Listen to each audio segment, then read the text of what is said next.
cáncer con el énfasis en lo que son los cánceres ginecológicos y hablar acerca de los síndromes de cáncer familiar. Desde el punto de vista ginecológico, esto lidia más con los cánceres del ovario y del útero. También hablar un poquitico acerca de las recomendaciones para lo que es vigilancia, diagnóstico e intervenciones médicas. Y también para aquellas pacientes que han tenido un diagnóstico de cáncer ginecológico, hablar acerca de algunas de las implicaciones para el tratamiento, porque en los últimos años hemos visto más terapias que son específicamente para pacientes que tienen algunas mutaciones genéticas, si tienen cáncer del endometrio o del útero o cáncer del ovario. Entonces, vamos a hablar un poquitico acerca de los factores de riesgo para el cáncer. Y los cánceres son enfermedades que tienen muchos factores. Y estos factores pueden ser muy, muy comunes, como la vejez. Mientras las personas envejecen, el riesgo de cáncer aumenta. Similarmente, lo que es el uso de tabaco, los rayos ultravioletas del sol, lo que es la radiación ionizante, ciertos productos y sustancias químicas, algunos virus y bacterias sabemos que conducen a lo que son cambios que pueden conducir a cáncer. También algunas hormonas, el alcohol, lo que es la dieta, lo que comemos, el sedentarismo, no estar muy activo, la obesidad. Pero en una pequeña proporción, se estima que alrededor del 5% de todos los tumores, y esto en general, no solamente para cánceres ginecológicos, tienen un carácter hereditario. La mayoría de los cánceres aparecen debido a algún tipo de cambios en los genes. Esos cambios se llaman mutaciones. Y una mutación es cualquier cambio en la secuencia del ADN, que es esa información genética que tienen todas las células a través del cuerpo. Y estos cambios en el ADN pueden ser causados por cualquiera de los factores que mencioné previamente. Y vamos a ver aquí. Oh, disculpen, no habían salido las imágenes. Pero sí, esta ilustración demuestra esos cambios, como los cambios en el ADN pueden ser causados por cualquier factor, y eso es lo que lidia o lo que conlleva algunos cánceres desarrollándose. Y en sí lo que ocurre es que esas mutaciones conllevan a lo que es la pérdida de control del crecimiento normal de las células. Todas las células en nuestro cuerpo pueden controlarse a ellas mismas. Si hay algún tipo de defecto que ocurre, muchas veces esos defectos son controlados por nuestro mismo cuerpo. Y si es un defecto que puede conllevar a una división incontrolada, nuestras células tienen mecanismos para evitar eso, y la manera que lidian con eso es causando lo que es un suicidio celular. En sí, la célula en sí se elimina por ella misma. Muchas veces lo que pasa en cáncer es que las células pierden esa habilidad de suicidarse a ellas mismas, o sea, de eliminarse. Y eso es lo que ocurre, que las células empiezan a dividirse de manera incontrolable, y eso es lo que resulta en cáncer.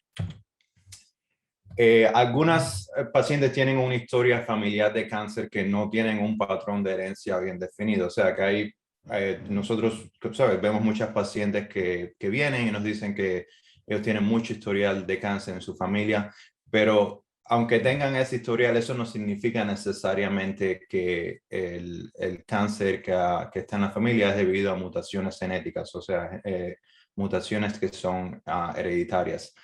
Muchas veces ese historial de cáncer familiar puede ser completamente por coincidencia.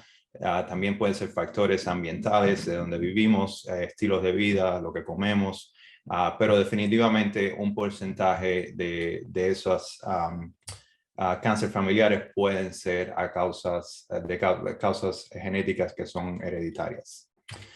Yo quería hablar un poquitico, este concepto puede ser un poquitico confuso, pero es lo que llamamos patrón de herencia, o sea, cómo hereditamos esos genes que pueden conllevar a cáncer que se puede heredar a través de la familia.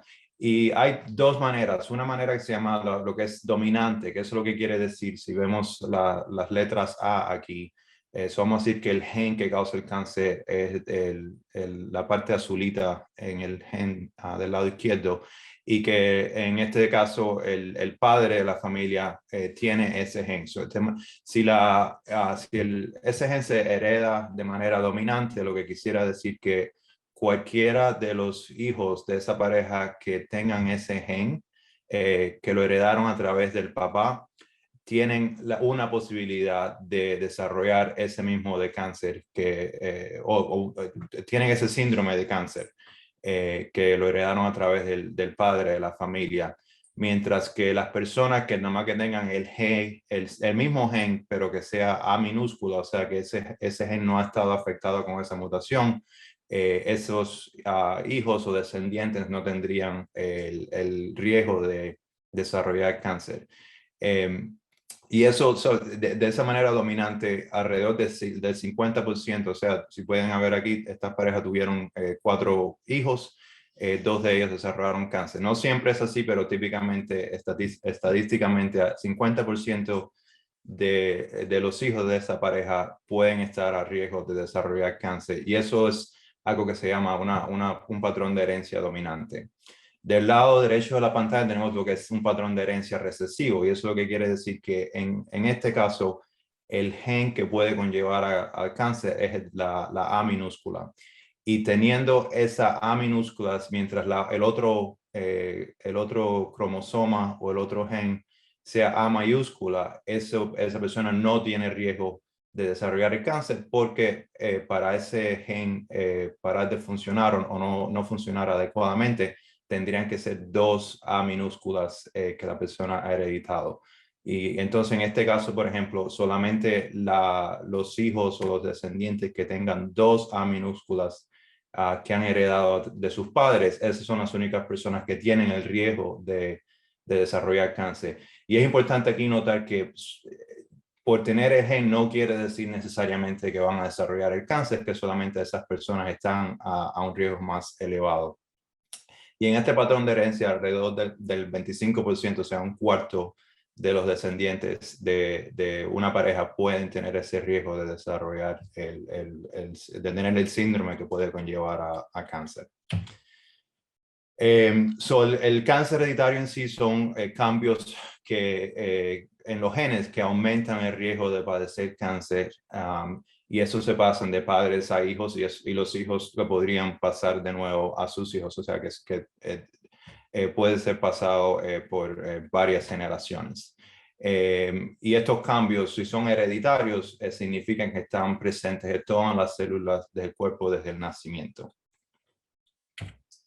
Y lo que había yo mencionado previamente, pero es importante saber que si hay mutaciones que son hereditarias, solamente incrementan la susceptibilidad de padecer del cáncer, pero eso no implica la certeza de desarrollar el cáncer. O sea, que solamente heredar esa mutación no significa que los hijos o descendientes van a desarrollar el cáncer, pero solamente que están a mucho más alto riesgo que lo que es la población en general que no tienen esos cánceres. Por ejemplo, y vamos a hablar acerca del Lynch syndrome, o el síndrome de Lynch un poquito más adelante, pero estas personas si tienen el síndrome de Lynch, tienen riesgo de diferentes tipos de cáncer. Por ejemplo, él tiene el riesgo de desarrollar cáncer del útero, que es alrededor del 20% antes de que las personas tengan 50 años, y alrededor del 71%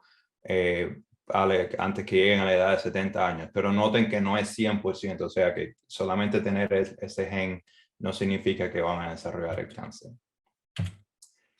Y a causa de estos riesgos es que muchas veces recomendamos a la mayoría de nuestros pacientes que tengan una evaluación genética.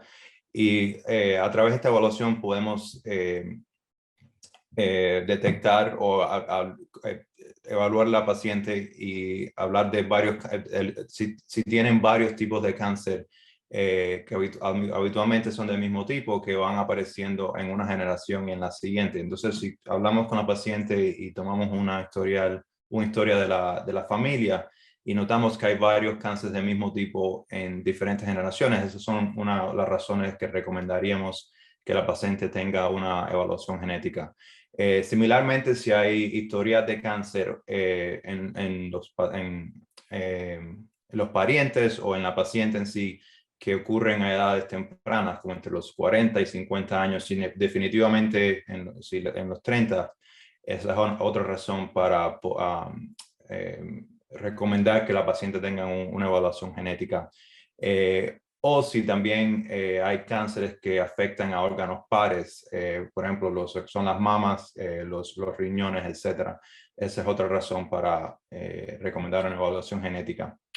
Y en términos de los beneficios, podemos determinar si alguien ha heredado uno de esos genes. Podemos determinar una probabilidad de desarrollar un cáncer específico si detectamos que esta paciente tiene una de esas mutaciones que nosotros sabemos que pueden conllevar a riesgo más elevado de cáncer.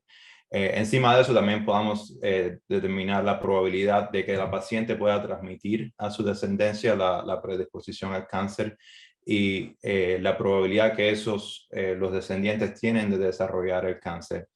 Y una vez que sepamos, confirmemos si el gen existe, eso puede ayudarnos a pronosticar y determinar si hay algún tipo de beneficio para recomendar evaluaciones para detectar el cáncer temprano o si podemos recomendar alguna intervención para disminuir el cáncer al cual la paciente está a alto riesgo. Y más reciente, sabiendo estas mutaciones, también tiene implicaciones desde el punto de vista del tratamiento y vamos a hablar de eso un poquitico más adelante. En términos de los síndromes de cáncer familiar que yo quería hablar un poquitico hoy, solamente vamos, en términos de lo que son de riesgo para cánceres ginecológicos, estamos hablando acerca del síndrome de Lynch y también el síndrome de cáncer de mama y ovario hereditario. Vamos a hablar acerca de estos dos que están arribita. El síndrome de cáncer de mama y ovario hereditario es causado por mutaciones en dos genes que se llaman BRCA o BRCA1 y 2. Esos son dos tipos de genes. Estos genes son heredados de forma dominante, o sea, lo que quiere decir que si se hereda, solamente necesita una copia del gen, que sería en este caso la A mayúscula, que tenga esa mutación, y es los descendientes que heredan esa mutación están a alto riesgo de desarrollar cáncer de mama y del ovario y también otros tipos de cáncer que vamos a hablar más adelante, pero también está el riesgo de cáncer de mama, del ovario, y como ilustro aquí, el cáncer del páncreas, próstata y melanoma, que es un tipo de cáncer de la piel.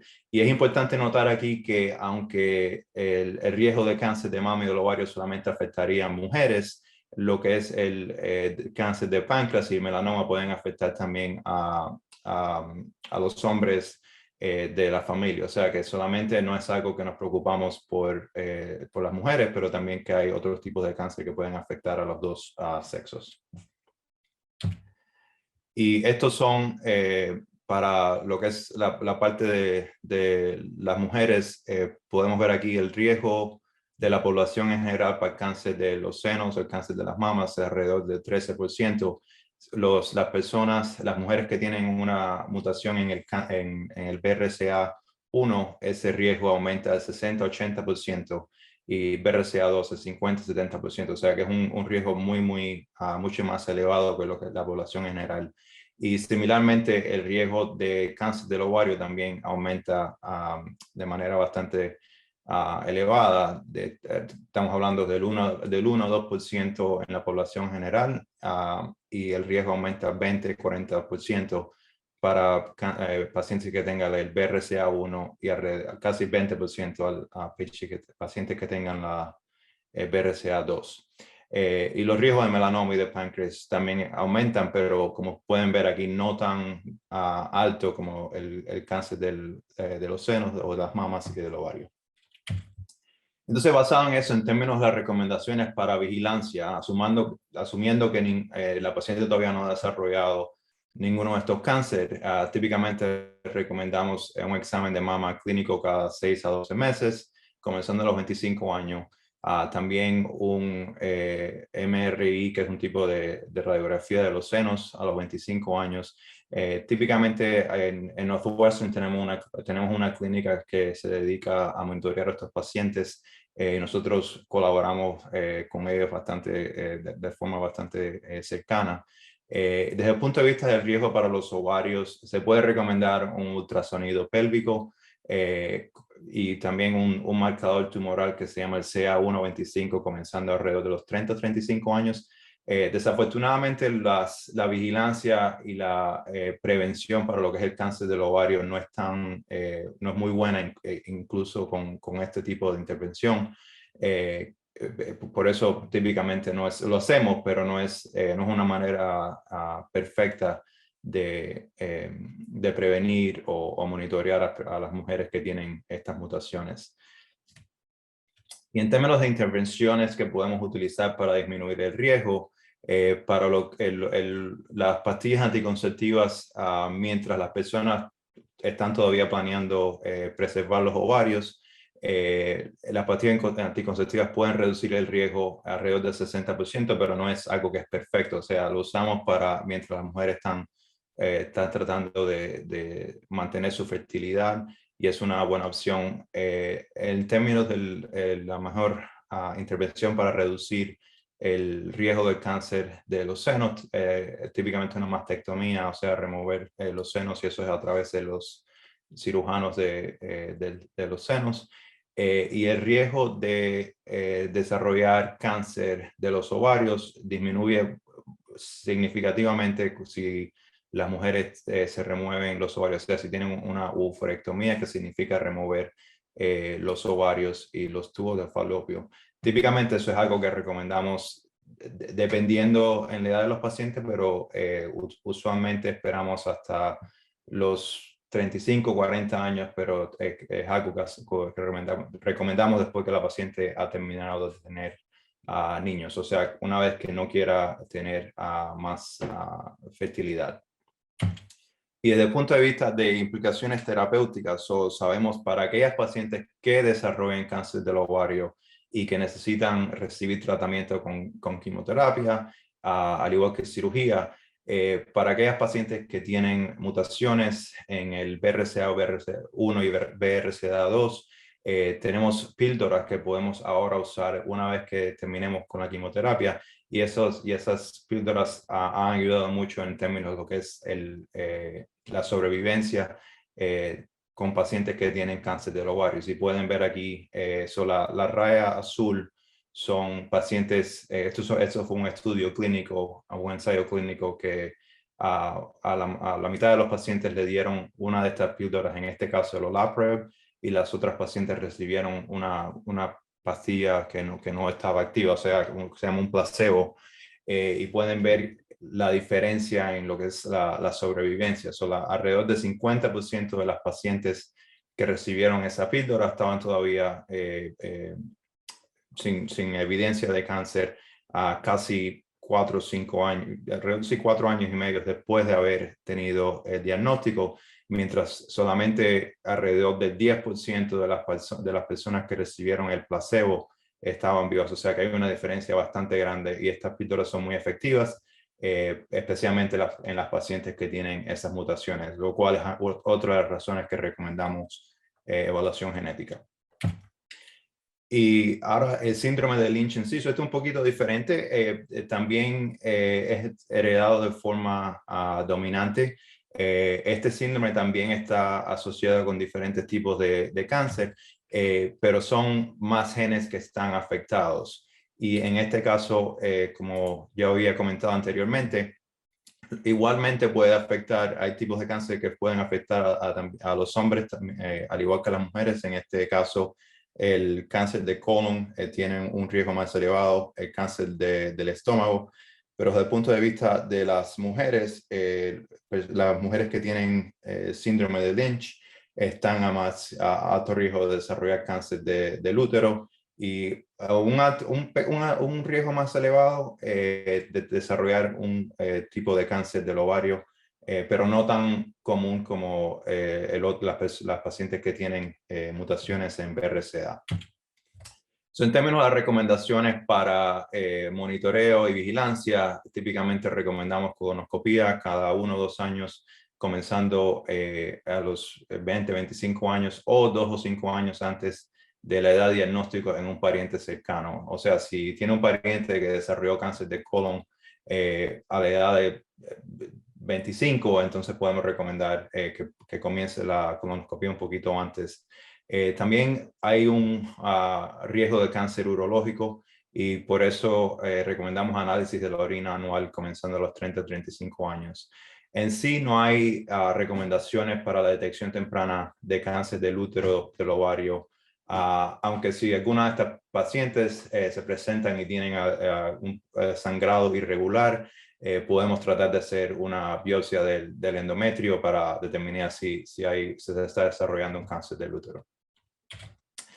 En términos de intervenciones para disminuir el riesgo de este tipo de cáncer, hay evidencia que la aspirina puede disminuir el riesgo de cáncer de colon, pero en sí para disminuir lo que es el cáncer del útero y los ovarios, las mujeres con este tipo de síndrome pueden considerar una histerectomía, o sea, remover o extirpar el útero con los ovarios una vez que hayan terminado de tener hijos o hijas, o sea, una vez que la fertilidad ya no es algo que les interesa preservar. Típicamente es algo que recomendamos alrededor de los 45 años, o sea, que es un poquitico más avanzado que las pacientes que tienen BRCA1 o 2. Y este síndrome también recientemente ha tenido implicaciones terapéuticas, o para aquellas mujeres que tienen cáncer del endometrio del útero, si tienen los genes que están afectados con este tipo de síndrome, si están presentes en el cáncer del útero y las pacientes tienen cáncer avanzado, o el cáncer que ya se había tratado regresa, podemos usar lo que se llama inmunoterapia, que son tipos de terapias que usan el sistema inmunológico para tratar el cáncer. Y en este caso la medicina se llama pembrolizumab, que son medicamentos que son bastante recientes en el punto de vista de cuando lo comenzamos a usar. E incluso para personas que no tienen esos genes en el cáncer del útero, podemos usar el pembrolizumab en combinación con otra medicina que se llama lenvatinib, que también ambos de estos tratamientos son aprobados en este caso para tratar pacientes con cáncer avanzado del endometrio, que es lo que es la parte de adentro del útero. Por ahora, eso es todo. Entonces podemos tomar preguntas. Las preguntas se pueden hacer por el chat si alguien tiene pregunta o si los quieren hacer a voz alta. Tenemos 5 minutos. No sé si alguien tiene preguntas. Pero muchas gracias por esa charla, doctor Roque, muy interesante.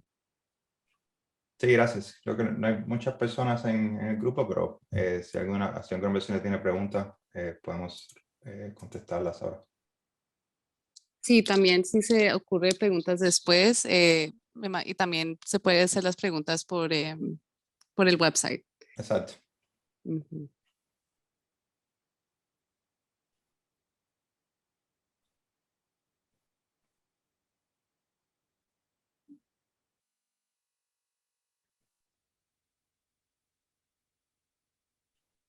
Ok, sí, entonces si nadie tiene alguna pregunta, podemos regresar.